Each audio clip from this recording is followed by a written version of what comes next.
Oh, Ricola or whatever? Yeah.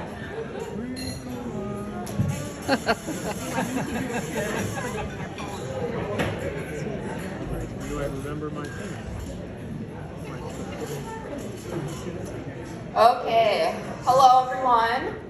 Thank you so much for joining us on this beautiful and long overdue celebration of the marriage of Bryn and Amy.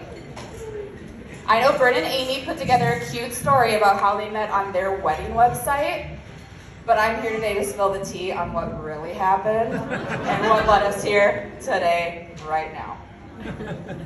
So for those of you who don't know me, my name is Kayla Tanner, and I'm Bryn's older sister. And how we met is pretty straightforward. I was minding my own business, and then 2 years later, Bryn just showed up. So here we are.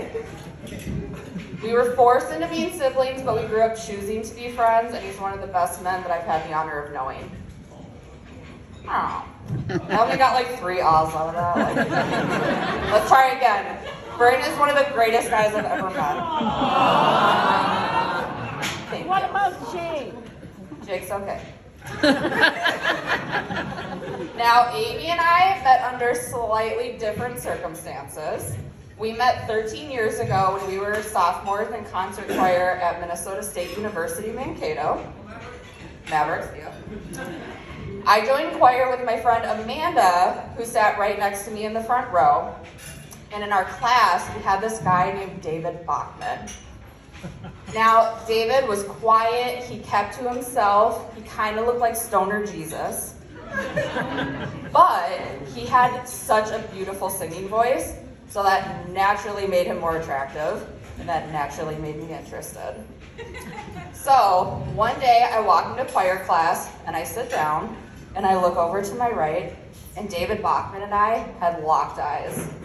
And this was the most movement that we had had in this romantic endeavor at all. And being 19, I had to tell somebody about it.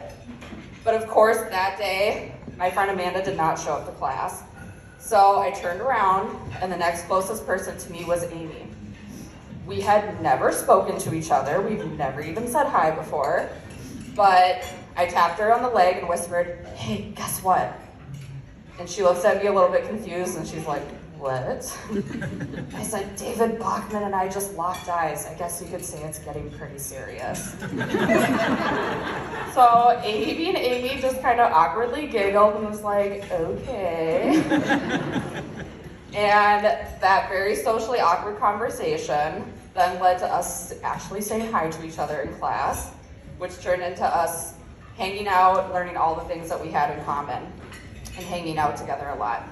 We quickly bonded and learned that neither of us had a sister, so we had just decided that we would be each other's sisters, and we gave each other the song "Hey Soul Sister" by Train as each other's ringtones. Good song. What? Shut up. Fast forward a few years, and a group of us rented a house in downtown Mankato.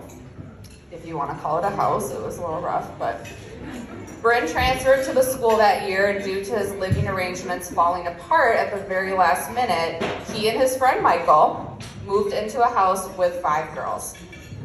Amy and Bryn became friends while we were roommates, and no one suspected a thing. One night I had the flu really bad, and so in true college kid fashion, I took like 2 shots of NyQuil and just figured I'd pass out and like just deal with it. So did it, and right as the NyQuil was working its magic, I was about to drift off to sleep. Amy comes into my room, and she's like, "I have to talk to you." And I'm like, "Is this really the best time? Like, we have no other time to do this. I see you every day." And I'm like, "Is this an emergency?" And she was like, "I think I like your brother." So I was super shocked and super annoyed, because that definitely could have waited. So I told her to leave me alone and get out of my room. And then I went to sleep. And then the next morning I was like, did I have a drunk NyQuil dream? Like, did that really happen? So then I had to go find her and in fact verify that she did have feelings for my brother. And from then on, I've had the pleasure of having a front row seat to 2 of my favorite and most important people in my life finding love. And that love, they found their biggest supporter, they found their biggest challenger, and they found their very best friend. I could never ask for anything more than to see two people that I love so much find happiness and the one to go on all of life's biggest adventures with. So I'm honored to be part of your big day, but even more so to be happy to be part of your life that you've built together. So if we could all raise a glass. Cheers to Bryn, to Amy, and David Bachman. Cheers! Phil's got me that photo. You can see 5 still in it. So.